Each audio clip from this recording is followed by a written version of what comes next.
En el proceso anterior estaban buscando los argumentos para justificar más a fondo la existencia de la matriz social triádica.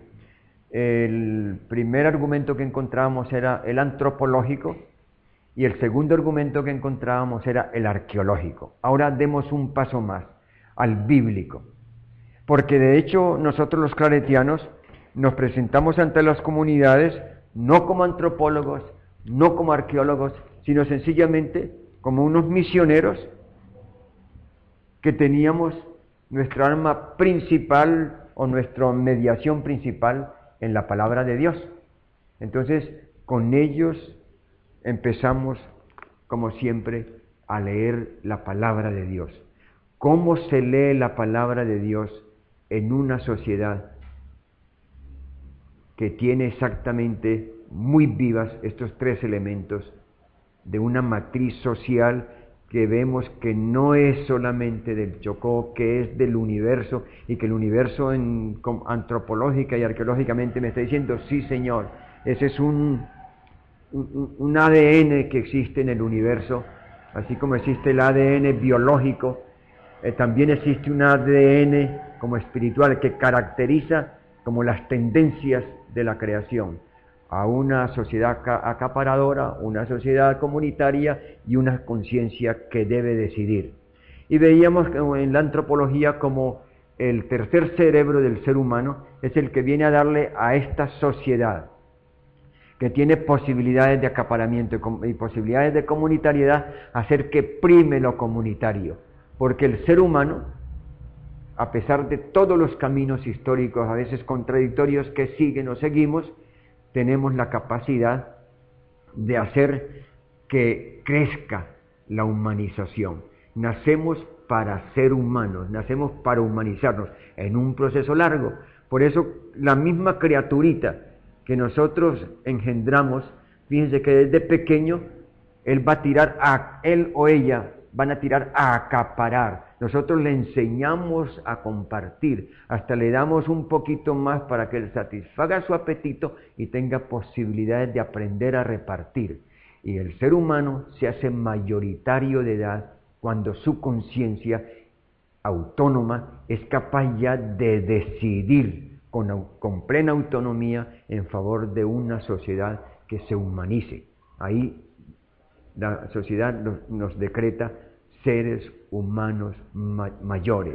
Ya tenemos una mayoría de edad porque tenemos una autonomía cerebral que nos capacita para humanizar la tierra. Entonces, eso mismo ahora lo vamos a encontrar en la Biblia. Cuando nosotros en el campesino nos dedicamos todos los días a leerle la palabra de Dios, encontramos, pero leyendo esto, como que esto se parece a nuestra sociedad. Cuando en hermenéutica se hace la explicación pues de la palabra, leemos la palabra, después nos sentamos, reflexionamos sobre ella, el campesino comparte o la comunidad cristiana comparte, nos encontramos que en ese compartir siempre hay una tendencia a aplicarla a la propia sociedad. Y entonces se encuentra siempre el paralelo. Pero esto de la Biblia me dice a mí mucho. Recuerdo que siempre hemos empleado como un modelo, así en estas charlitas, como un modelo que causa como su impresión.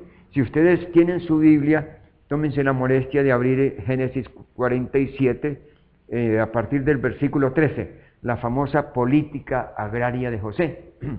Cuando se lee este ejemplito, este relato bíblico, nos encontramos exactamente con el modelo de sociedad acaparadora.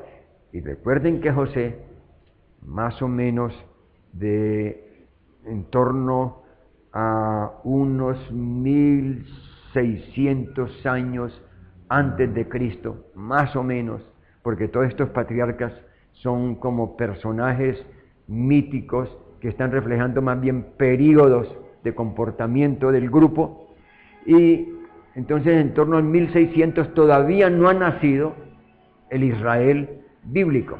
El Israel bíblico nace en 1250. Entonces esta experiencia nos sirve, este relatico nos sirve para ver cómo anterior al mismo Israel ya ellos tienen una conciencia de que la sociedad humana, en su ejercicio de humanización, corre siempre el peligro de crear modelos de sociedad acaparadora. Este es un verdadero modelo, donde se nos narra cómo José, interpretando los sueños de un faraón, de un poderoso, les interpreta el sueño y le dice: sí, usted va a tener 7 años de abundancia y 7 años de hambruna. Entonces, lo sabio faraón es que usted en los 7 años de abundancia recoja, acapare, para que en los 7 años de hambruna usted siga acaparando, explote al pueblo, porque este es un motivo de que usted se enriquezca. Y entonces, ¿qué hace? Le pone el paralelo. Mire, el pueblo va a venir, nos narra la Biblia como estos diversos ciclos por los que pasa el pueblo. Un año él tiene plata todavía, va, compra pan, compra trigo, compra su alimento, pero termina sin dinero. Otro año ya no tiene dinero. ¿Qué tengo? Ganadito. Voy, vendo el ganado, lo empeño, lo entrego para calmar mi hambre, pero me voy quedando sin cosas. Y el otro va atrapando. Tercer año, no tengo ya dinero, no tengo animales. ¿Qué le doy? Mi propia libertad. Me esclavizo, me vuelvo su siervo. Cuente conmigo, mi vida, la de mis hijos, la de mi esposa, son suyos. Entonces, otro empobrecimiento. Y el otro va acaparando más. Faraón, ya no tengo más que entregarle. Le he entregado todo lo que tengo. Entonces él, bueno, como yo soy tan generoso, siempre el acaparador tiene apariencias de eso, le entrego semillas. Pero usted, si yo le doy semilla y le doy unos animalitos, cada año yo mando unos emisarios que recojan los intereses. Usted me va a dar por lo que le presto, y también le presto la tierra si quiere, pero la tierra es mía, la semilla sigue siendo mía, usted me da el 20%. Entonces ya, fíjense, el acaparamiento pasa hasta las primeras formas bancarias de intereses. Ya él presta algo, pero lo que ha montado es una deuda eterna, una deuda macabra, peor que haberle quitado todas las otras cosas, porque ya el otro va a trabajar toda la vida, él y sus hijos y sus nietos y sus bisnietos y sus tataranietos, todos van a trabajar para darle dinero y dinero al gran acaparador. Este es exactamente un modelo de lo que nosotros llamaríamos hoy capitalismo, un modelo de neoliberalismo. Entonces, estos relatos que se encuentran con frecuencia en la Biblia, el campesino, el cristiano, encuentra un gran paralelo. Entonces nosotros decíamos, vean, aquí está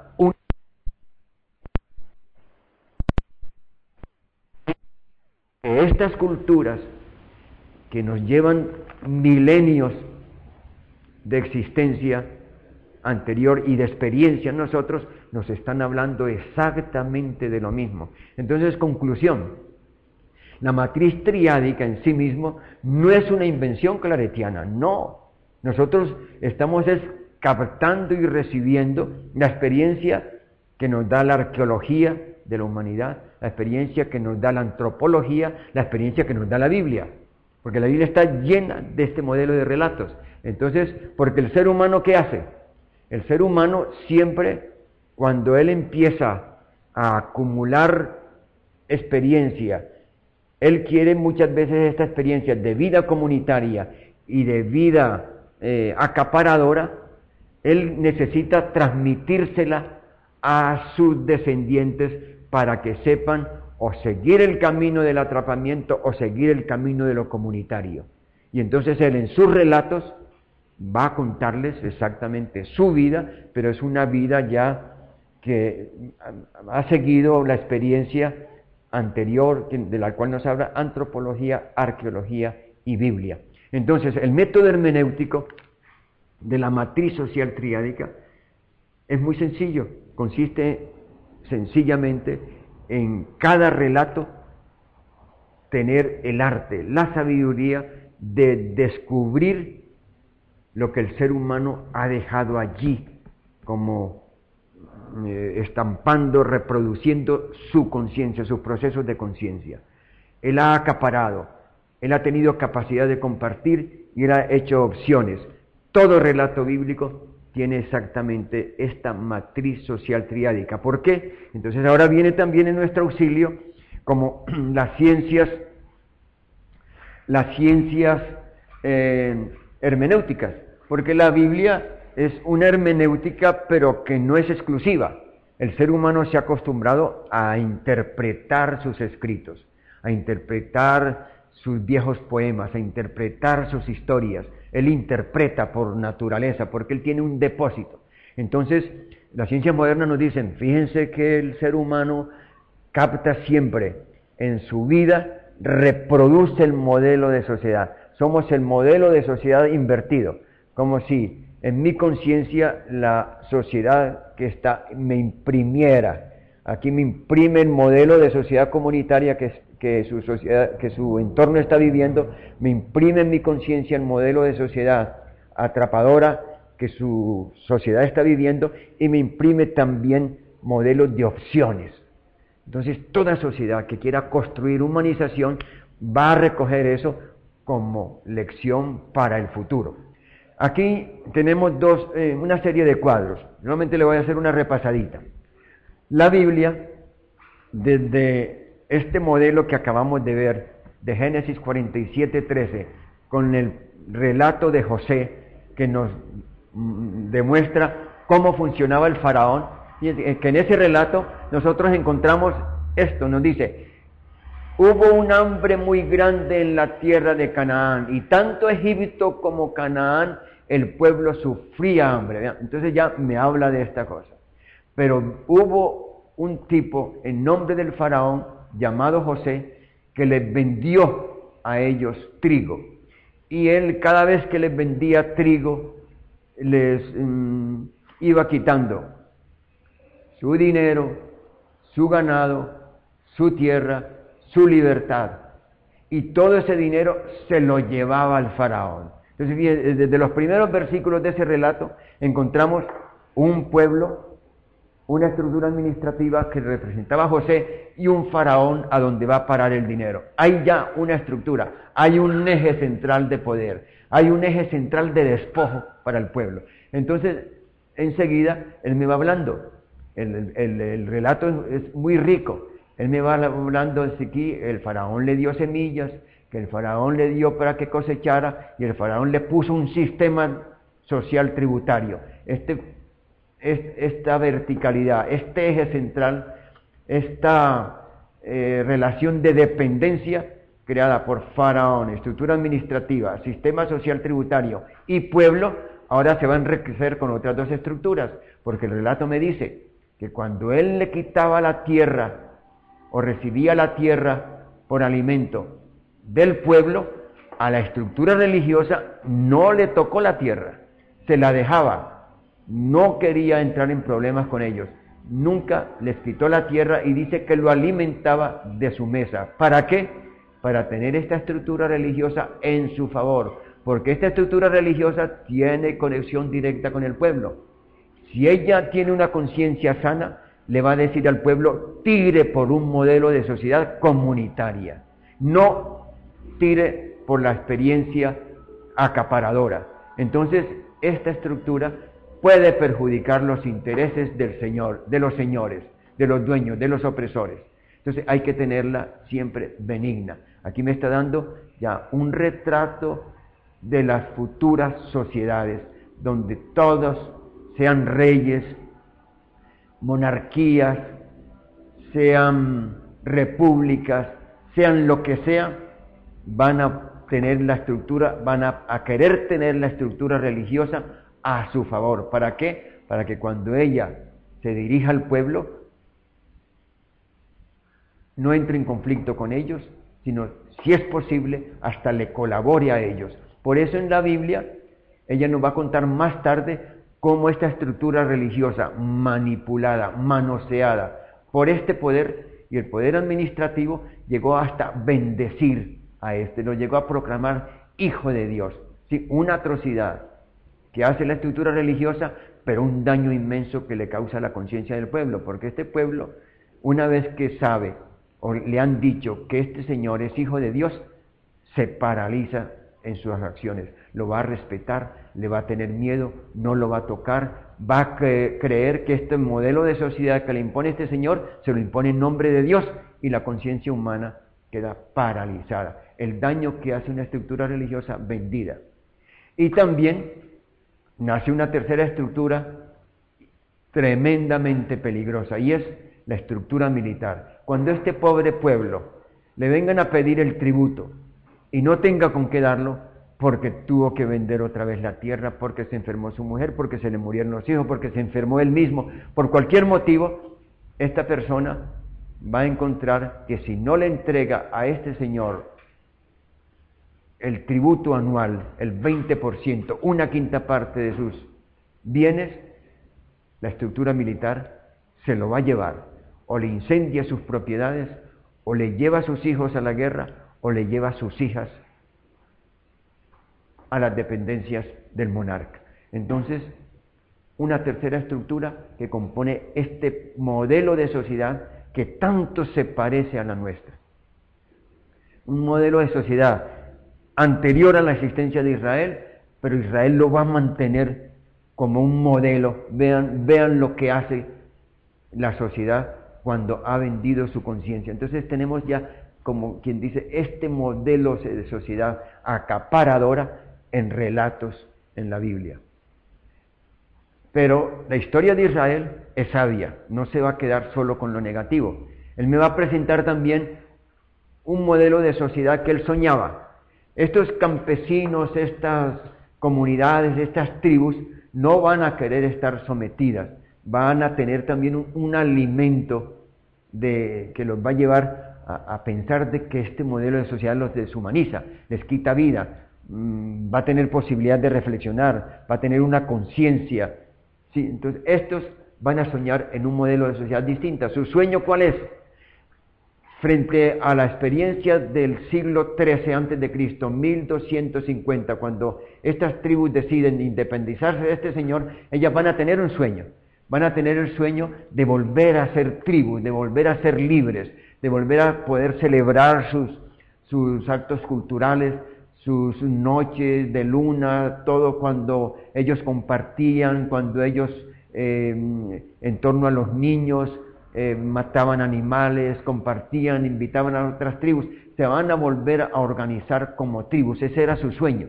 Entonces, como tribus, ellos van a principalmente a buscar una cosa primaria, es decir, volver a recuperar nuestra tierra, volver a ser dueños de la tierra.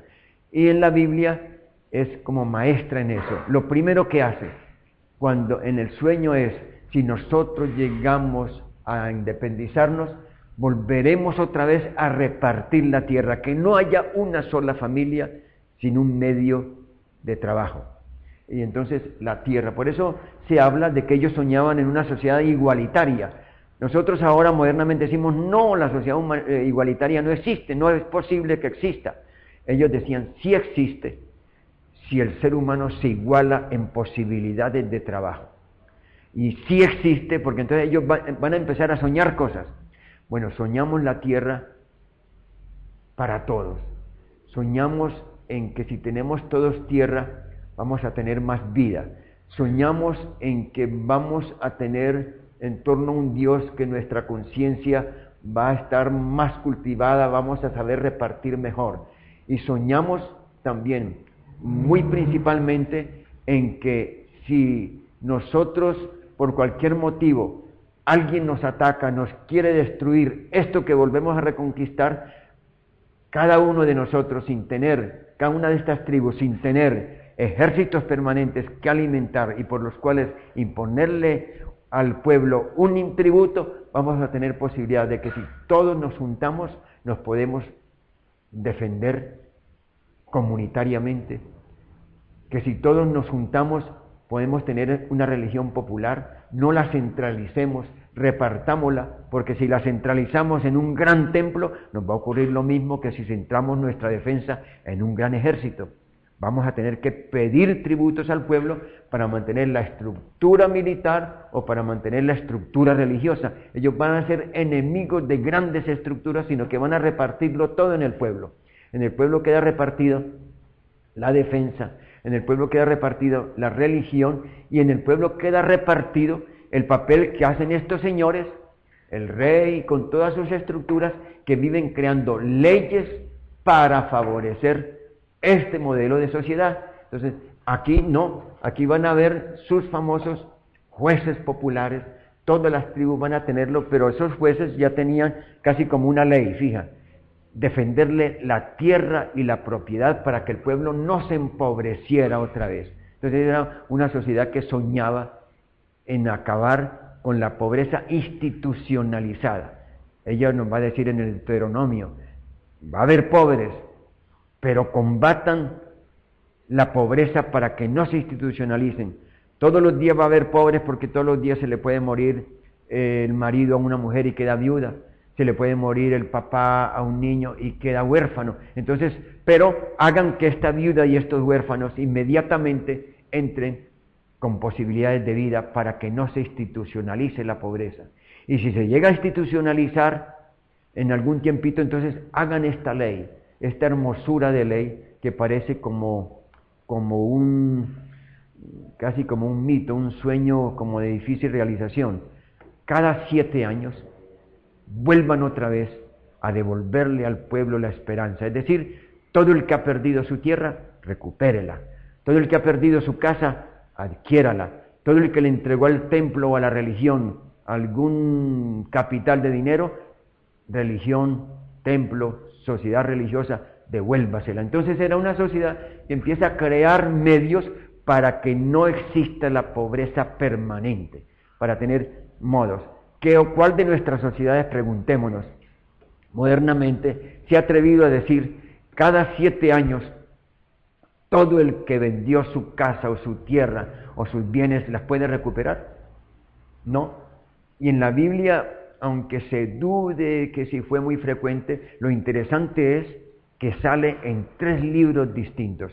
Sale en el Levítico, en 3 libros del Antiguo Testamento, porque va a salir en el Nuevo también. Sale en el Levítico, sale en el Deuteronomio y sale en los profetas. Entonces, este modelo de sociedad que vuelve a repartir los bienes, que vuelve a darle experiencia al pueblo. Entonces, hay un modelo de sociedad también comunitaria en la Biblia.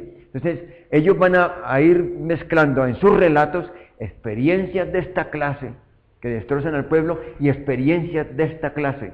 Pero cuando él la vivió en un origen, en el tiempo que se liberaron de Egipto, de este modelo de sociedad, recuerden que hay una clave muy importante, y es que para pasar de este modelo de sociedad a este otro, para poder crear realmente este modelo de sociedad, ellos tienen un relato clave que es, tienen que pasar por el desierto.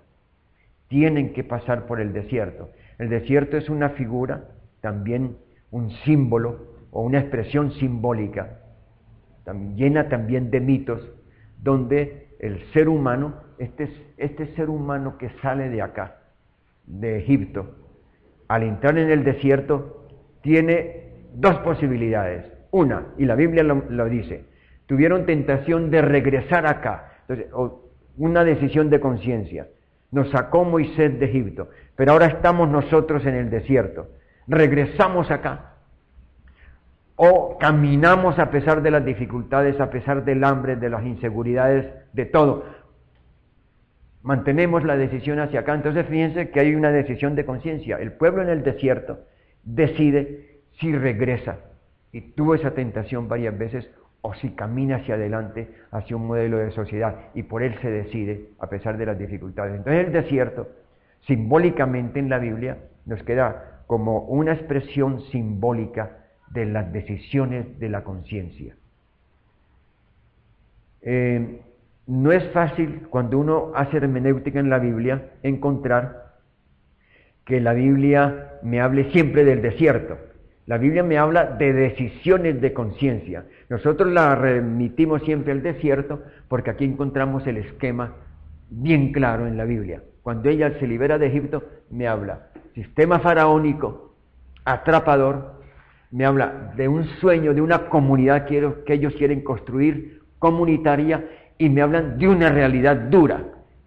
Tuvimos que optar, tuvimos que renunciar, porque cuando yo estoy aquí, cuando yo trato de desligarme de este modelo de sociedad, me encuentro que ese modelo de sociedad lo tengo ya metido en mi conciencia, ya ha hecho parte de mí. Ya me cuesta mucho creer que puedo vivir sin el faraón, creer que puedo vivir sin ejército, creer que puedo vivir sin este modelo de religión. Entonces me cuesta mucho. Entonces yo voy a tirar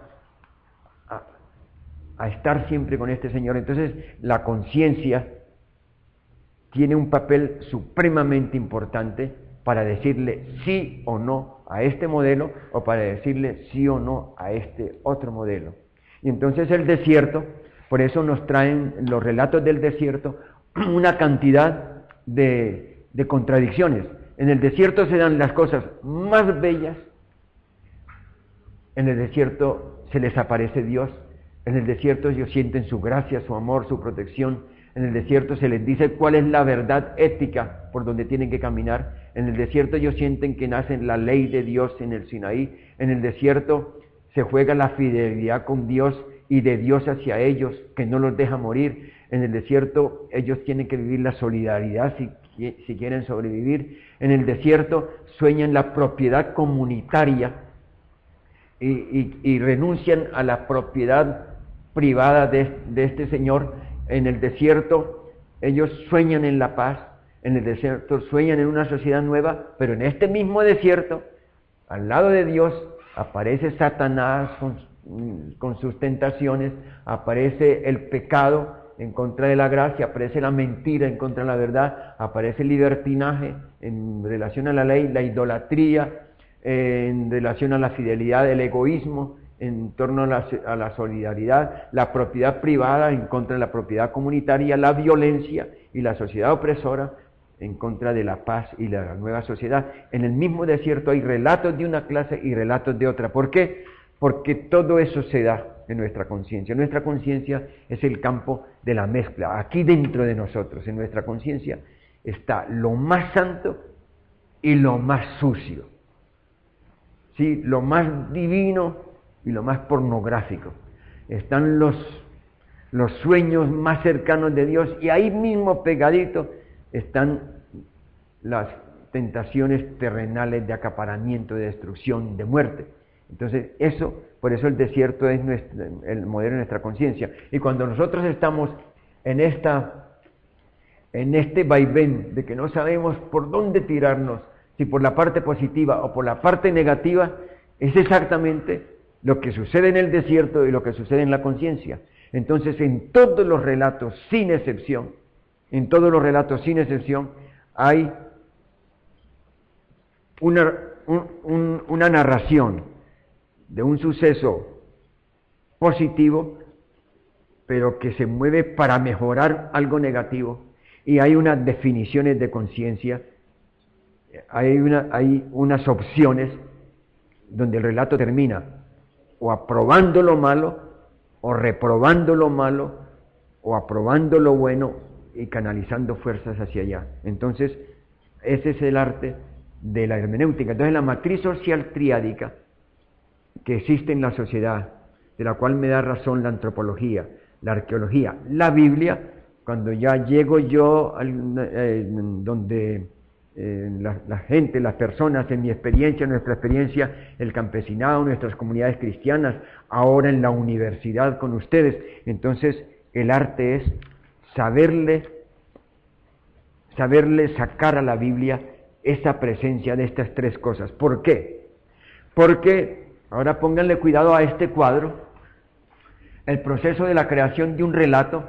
Fíjense que nos lo dicen los especialistas, los sociólogos, antropólogos, que la sociedad, este triple modelo de sociedad, la sociedad atrapadora, sociedad comunitaria y sociedad que decide por una de las dos para construir o destruir, se nos filtra.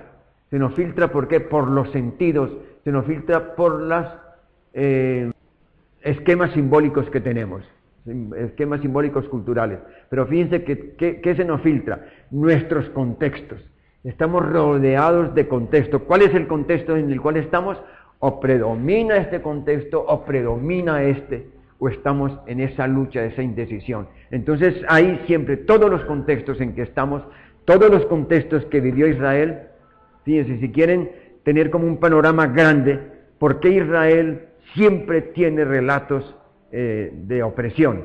Porque siempre tuvo a su lado en cercanía un imperio que lo quiso dominar. No hay un solo año en la vida de Israel, del Antiguo y del Nuevo Testamento, en que no haya un imperio que se lo quiera atrapar. Asiria, Persia, Grecia, Roma. Todo el periodo bíblico siempre hay una dominación de un imperio, y ahí vienen los relatos. Este imperio trata no solamente físicamente de atrapar la tierra de Palestina, sino de atrapar las conciencias de los líderes de Palestina. Aquí haya líderes que destruyan esto y monten eso. Esa es la historia que Israel tan pronto salió de acá y optó por esto. Esta experiencia le duró a Israel unos 200 años.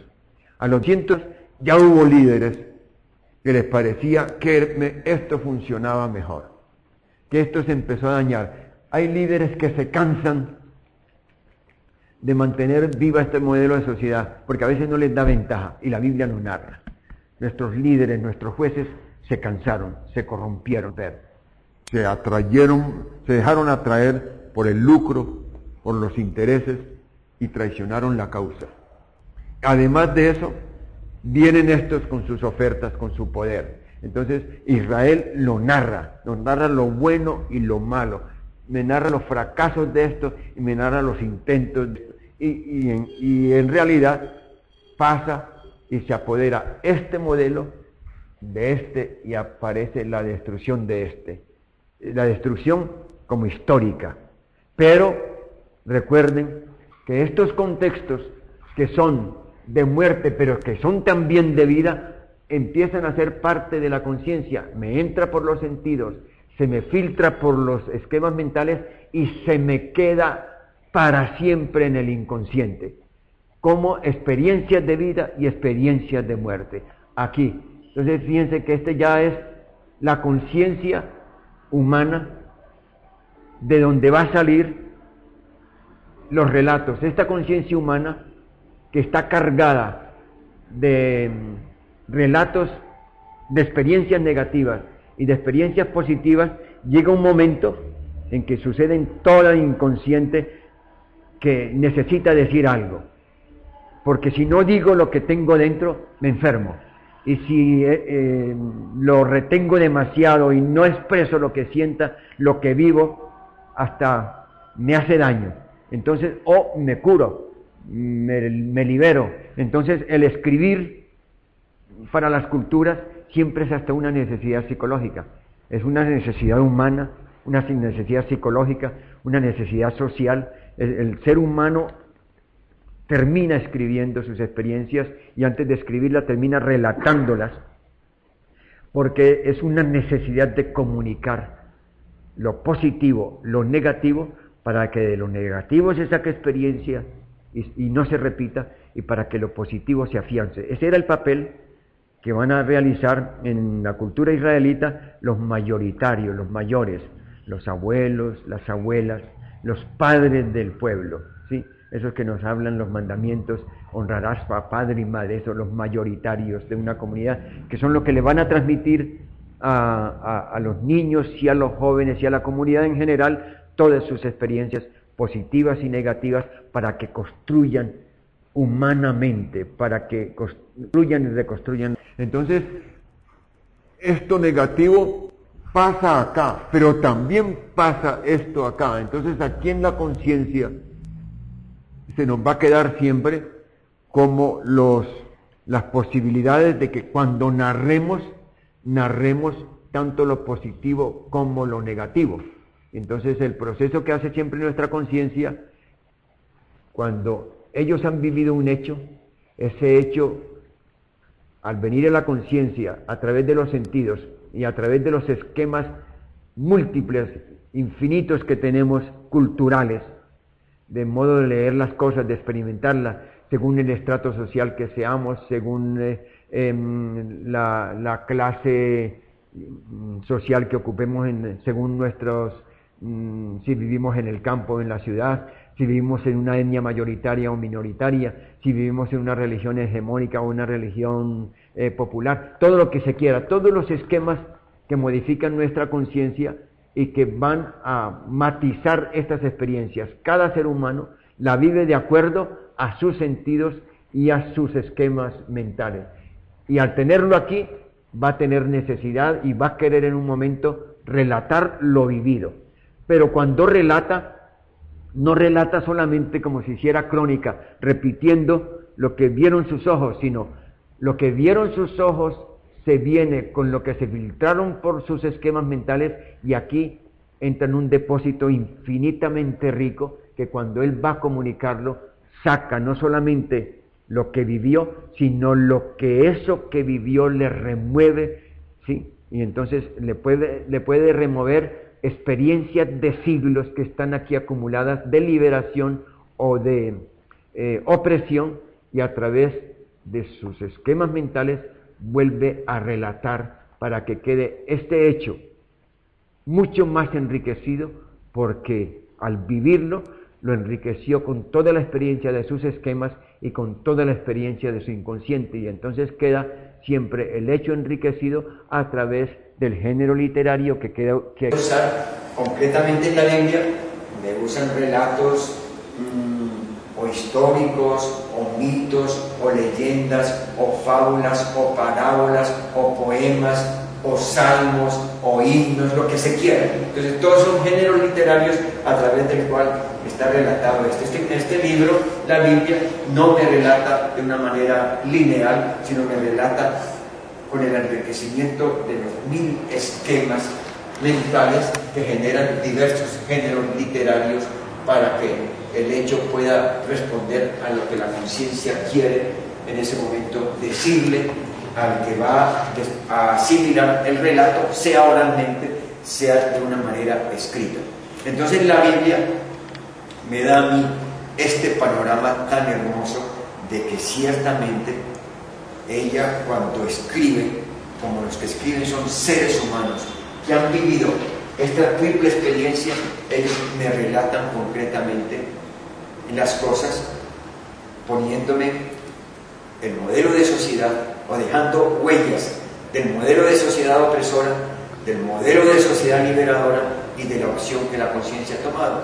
Todos los relatos de la Biblia son o de esta columna: Dios, gracia, verdad, ley, fidelidad, solidaridad, propiedad, paz, nueva sociedad, o de esta: Satanás, pecado, mentira, libertad. Se mezclan en todos años. Entonces en el arte mío está, para poder interpretar esto, la matriz social triádica es, al leerlo, saber qué huellas hay en cada relato de esto, qué huellas hay en cada relato de esto, y qué opciones ha tomado la conciencia para tirarse o por este o por este. Fíjense que este pertenece mucho a este pertenece mucho a este. Entonces este es el papel de la conciencia, es una decisión. El desierto es tirarme para un lado o para otro. En todo relato la conciencia va a tirar para un lado o para otro. La Biblia trae relatos muy bellos, muy hermosos, muy ambiguos, pero todo eso es lo que conforma exactamente la verdad por la cual Dios da la cara. Por eso este libro lo llamamos inspirado. Él da la cara por el tipo de verdad que ellos han relatado aquí. Entonces Dios dice: sí, apruebo ese relato tan negativo, porque Él está contando no un modelo para seguir, sino un modelo para evitar. Y entonces cuando yo lo leo desde la matriz social triádica, me estoy dando cuenta del papel que juega la conciencia. La conciencia puede ser o neutral, y entonces la hermenéutica me dice: aquí el que me está relatando esto está neutro, no lo siga. Aquí el que está relatando esto está por este lado, no lo siga. El que está relatando esto está por este modelo de sociedad, sígalo. Cuando yo aplico y descubro la matriz social triádica, estoy en esa posibilidad también, porque eso lo paso a mi vida y entonces ahí es donde yo digo también, sigo este camino que me saca este relato me habla de esto y de esto y de esto, sigo por donde me tiro. Ustedes dirán, ¿ese ejercicio será muy difícil? No, porque la Biblia, todo relato está compuesto de palabras. Empiecen ustedes, abran la Biblia en cualquier parte y verán que esas palabras que tiene la Biblia me van a dar la clave por qué modelo de sociedad ella está caminando. Si ustedes saben, por ejemplo, en Marcos y leen la historia, el milagro que hace Jesús en favor de Pedro, cuando él cura a la famosa suegra de Pedro, fíjense ustedes, un relato chirrititico, de 2 versículos apenas, se los voy a leer y vamos a hacer un pequeño ejercicio para ver en realidad concretamente cómo se hace, cómo se trabaja la matriz social triádica. Pónganle cuidado. Estoy en Marcos capítulo 1, del versículo 29, 30 y 31. 3 versículos. Dice así: Jesús, después de esto, salió de la sinagoga con Santiago y Juan, se dirigió a casa de Simón y Andrés. La suegra de Simón estaba en cama con fiebre y se lo comunicaron inmediatamente. Él se acercó, la tomó de la mano y la levantó. Y a ella se le pasó la fiebre y se puso a servirles. Relato de 3 versículos. Ahora empecemos a leerlo. ¿Qué método vamos a utilizar? Vamos a utilizar el método que se llama semántico, que quiere decir, le voy a hacer caso a las palabras.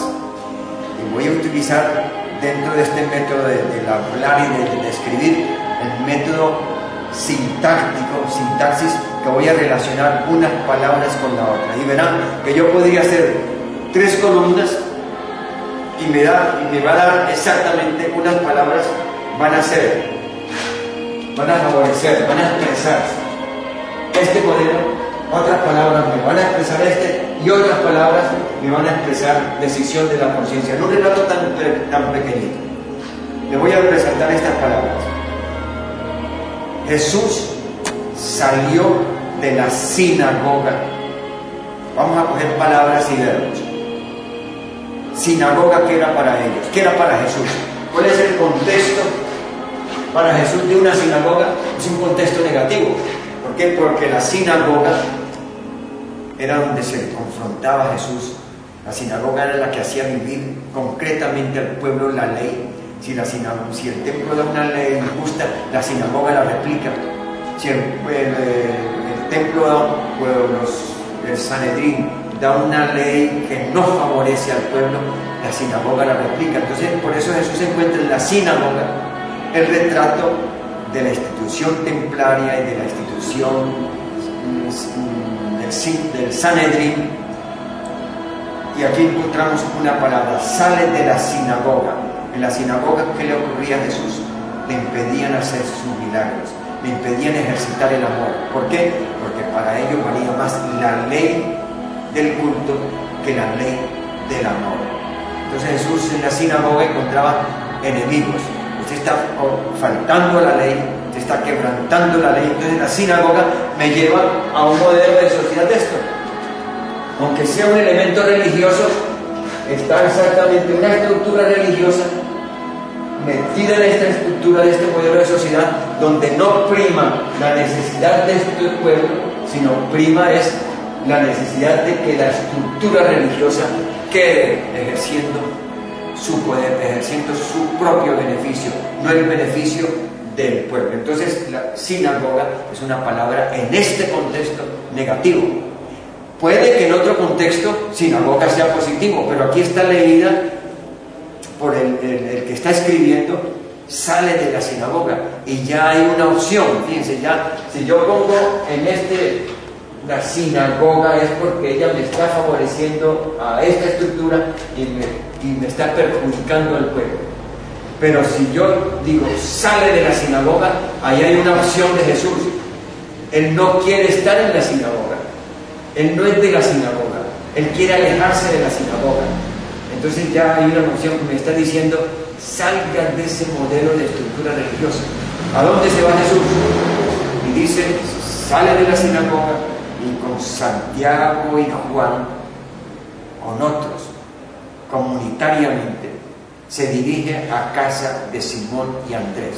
Fíjense el grupo. Todas estas palabras, ¿dónde las voy a poner? Si salen de la sinagoga, no quieren estar en este esquema, se pasan a un esquema comunitario. Y ya es Jesús, es Santiago, es Juan, es Simón y Andrés. Es un grupo. Se apoyan, están aquí.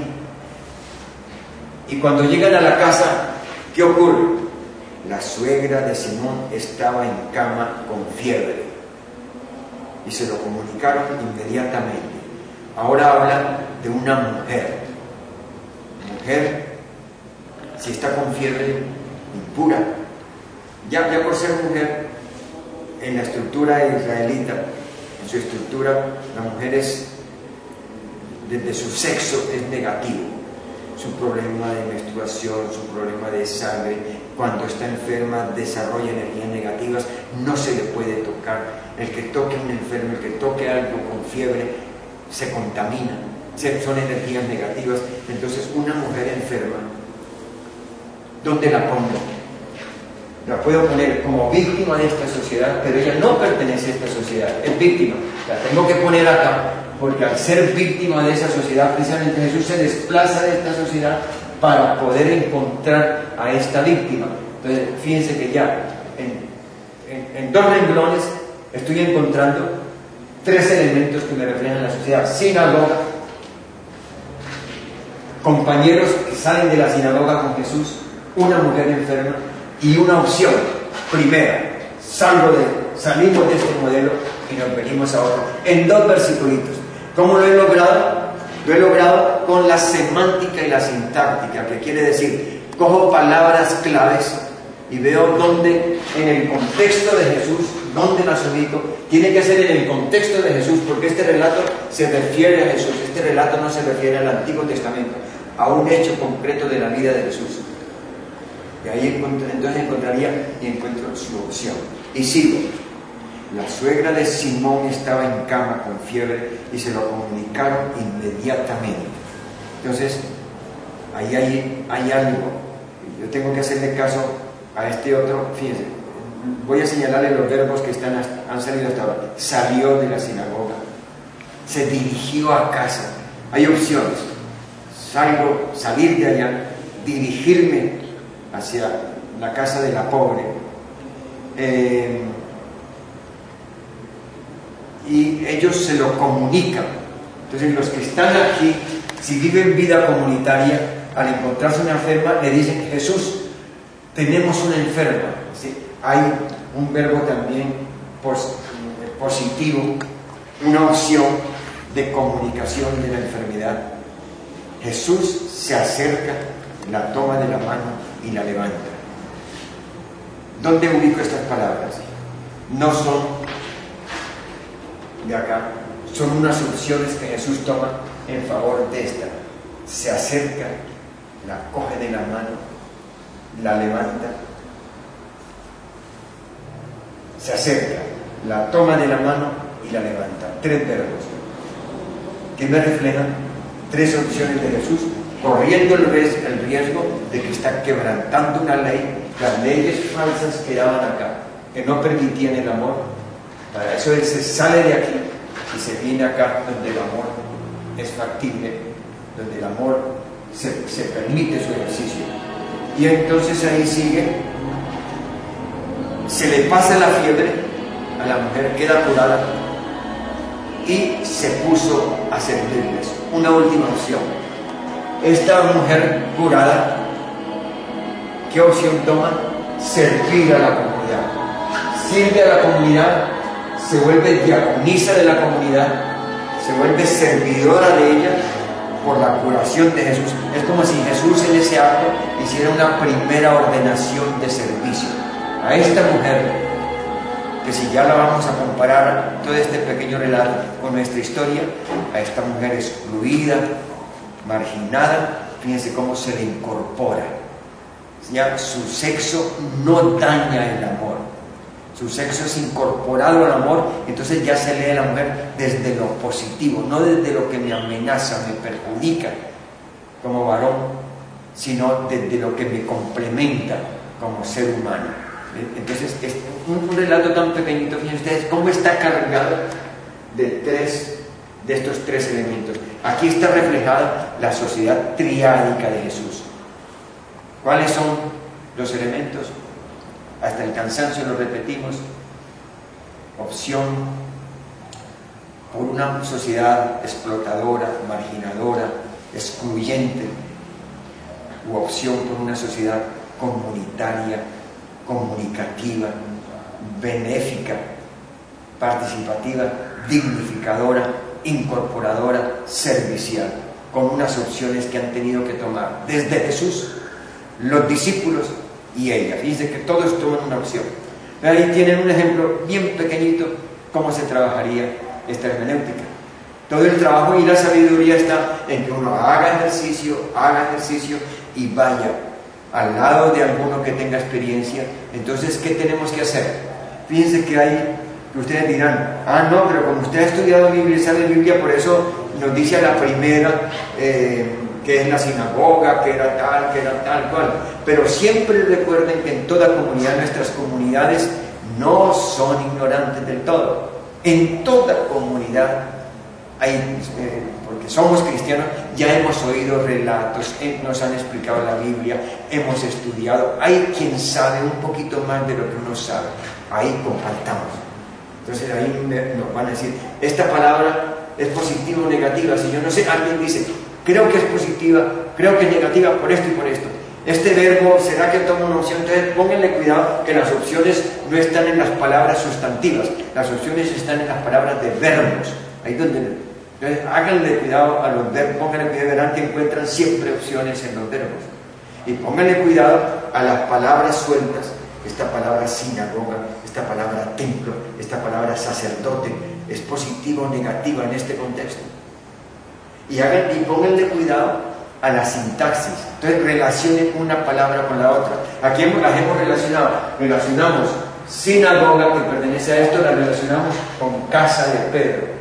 Acá relacionamos la ley que enferma y aquí la relacionamos el amor que cura. Entonces siempre la tenemos que relacionar sintácticamente. Para eso no solamente leer las palabras sueltas, sino leerlas también en sus frases, ¿sí? El sujeto, el verbo, el predicado. Ahí me da una relación y una frase con la otra. Cuando uno hace un mapita de esto, y yo, por ejemplo, coloco 3 columnas y coloco las palabras negativas aquí, las palabras de opción y las palabras positivas,